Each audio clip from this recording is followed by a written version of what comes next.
Shalom, shalom, shalom, ma chère famille. Bonjour, chère famille Rehoboth. Bonjour, mes frères et sœurs. Alléluia. Ce matin encore, nous sommes bénis de nous réveiller dans la douce présence de notre Seigneur Jésus-Christ de Nazareth. Ce matin encore, nous sommes bénis.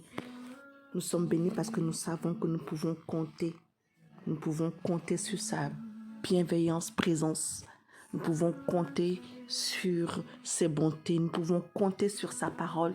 Nous pouvons compter, sur son Esprit Saint. Alléluia. Nous sommes donc à notre espace de partage de la parole de Dieu, notre espace de prière, notre espace d'édification, notre espace où nous nous étirons, où le Seigneur nous élargit en vue de nous rendre conformes à son image et à sa ressemblance. Alléluia. Nous sommes donc à pain quotidien. Alléluia. Alors, et donc, depuis le début de ce mois de mars, nous sommes en quête de l'esprit de réussite. Nous désirons, nous soupirons après l'esprit de réussite. Alléluia. Et c'est ainsi que la première semaine, nous avons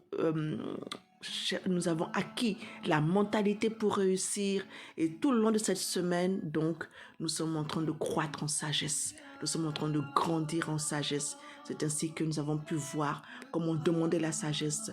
Alléluia. Lundi, mardi, nous avons décidé de tout faire par sagesse avec prophète Meshach.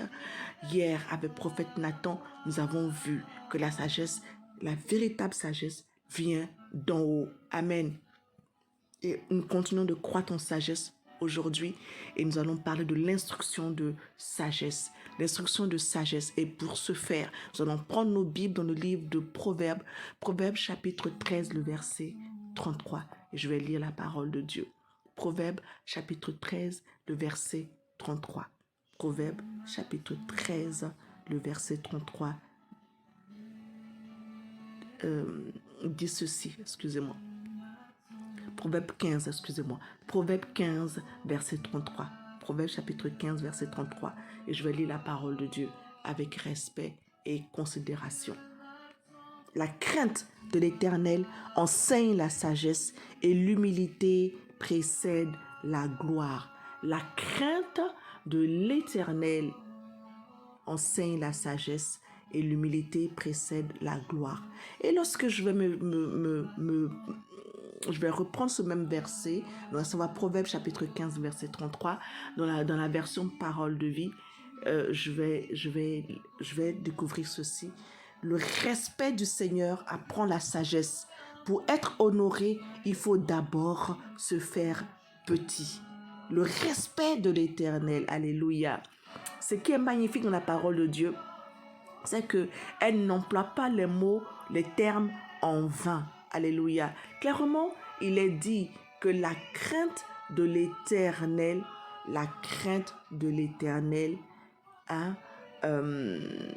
elle enseigne la sagesse. Autrement dit, la sagesse que nous avons vue hier avec papa Nathan, enseignée par prophète Nathan hier, la sagesse qui selon la Bible dit qu'elle vient d'en haut. La véritable sagesse vient d'en haut. Amen. Et pour avoir l'instruction de la sagesse, pour avoir l'enseignement de la sagesse, il convient d'abord de s'intéresser à la crainte de l'Éternel. Il convient d'abord de s'intéresser, convient d'abord de préparer, de chercher, de disposer notre esprit à comprendre la crainte de l'Éternel. Pourquoi? Parce que la crainte de l'Éternel, elle va enseigner la chokma, c'est-à-dire la sagesse en hébreu. La crainte de l'Éternel est le commencement de la sagesse. La sagesse est pure, elle vient d'en haut, mais tout commencement, pour la genèse de la sagesse, c'est la crainte de l'Éternel. Amen. Moïse a appris au peuple juif, lorsqu'il est sorti de l'Égypte, à avoir la crainte de l'Éternel, parce qu'ils sont restés plus de 400 ans en captivité en Égypte, et quand ils sont sortis, c'est vrai qu'ils sont sortis d'Égypte, mais il y avait aussi une part de l'Égypte en eux. Il fallait qu'ils se battent pour sortir d'Égypte Et il fallait aussi qu'ils se battent pour expulser l'Égypte de leur cœur. Amen. Il fallait qu'ils expulsent, qu'ils quittent l'Égypte physiquement et qu'ils quittent aussi l'Égypte que leur cœur soit libéré de l'Égypte. Et pour cela, il fallait qu'ils comprennent la crainte de l'Éternel. Il fallait qu'ils découvrent ce grand Dieu, que Dieu est grand et qu'il fait des choses extraordinaires et qu'il n'y a que lui seul, ce grand Dieu, qui fait ces choses-là. Il fallait que on le voit dans le livre de Deutéronome chapitre 10, les versets 14 à 22, qui proclament la grandeur de l'Éternel. Oui, l'Éternel est grand, dit Moïse, parce que c'est lui qui détient l'univers. Il est grand parce qu'il s'est attaché à son peuple hébreu. Et aujourd'hui, nous, l'Église, pour nous aimer, il est grand parce qu'il prend soin de chacun d'entre nous. Il prend soin de la veuve, il prend soin de l'orphelin, il prend soin des individus sans défense. Il est grand parce que lui seul est capable d'ouvrir la mer Rouge. Lui seul est capable d'accomplir des choses extraordinaires.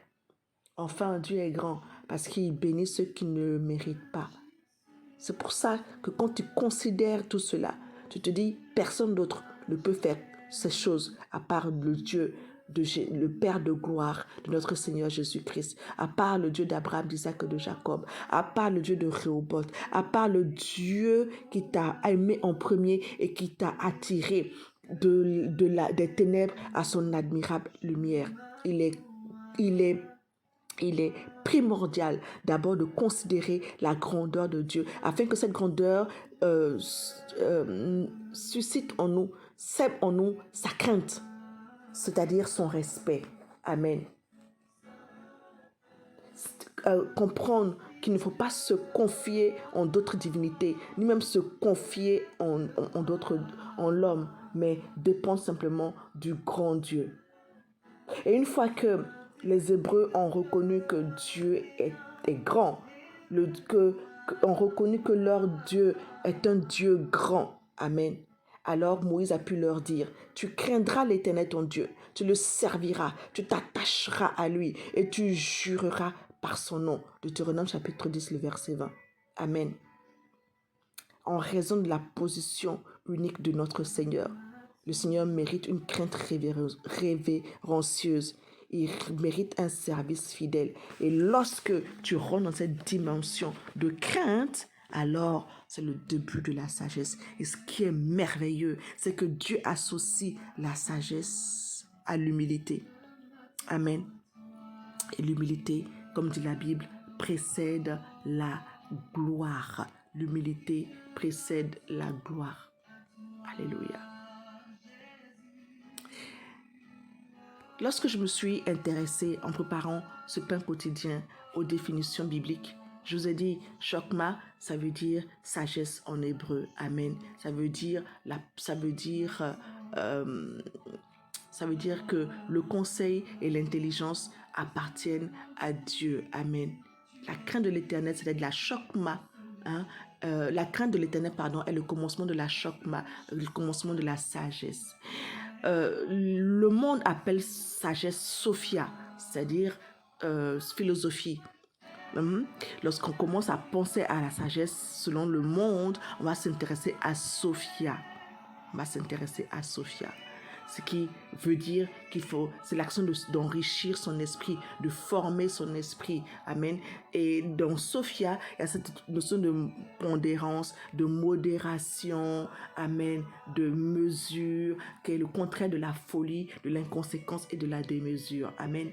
Par contre, lorsque on s'intéresse à Sophia, selon la définition grecque, biblique, amen, la sagesse, c'est la largeur, c'est la plénitude de l'intelligence. Amen. C'est la sagesse, elle a un rapport avec le Seigneur. C'est le Seigneur qui donne la sagesse. Salomon a pu dire, il a dit, donne-moi la sagesse pour gérer ce peuple au cou roide. Amen. Et Dieu lui a donné, en plus de la sagesse, lui a donné une richesse, une gloire qu'aucun autre homme n'a pu avoir après lui et avant lui et après lui. Amen.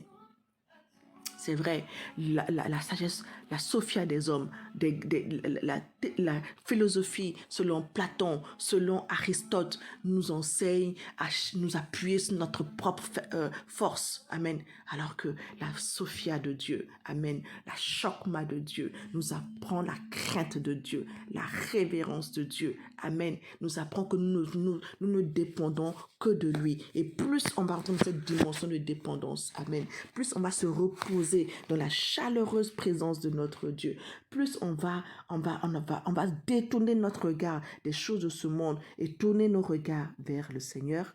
Alors, il nous donnera son shalom, il nous donnera sa paix. Amen. Alors, on pourra rentrer maintenant dans l'humilité qui précède la gloire. Bien-aimés, ce matin, il est important de comprendre que la crainte de l'Éternel, amen, de comprendre que la crainte de l'Éternel est le commencement de la sagesse. Si tu veux une instruction de la sagesse, commence d'abord à craindre celui que tu appelles Dieu, celui que tu appelles ton Père. Et ensuite, il pourra descendre, s'aimer en toi, inculquer dans ton esprit, former ton esprit et déverser dans ton esprit, amen, toute la mesure de la sagesse qu'il a prévue pour toi. Parce que ceux qui ont cette sagesse-là ont un cœur humble qui est apte à recevoir la gloire de Dieu et non pas la gloire des hommes. La gloire des hommes est éphémère, la gloire de Dieu est éternelle. Soyons bénis en ce jour nouveau et que nous puissions nous nourrir de la sagesse de Dieu, que nous puissions nous nourrir de la crainte de l'Éternel pour pouvoir être victorieux dans tous nos combats dans le nom de Jésus. Amen.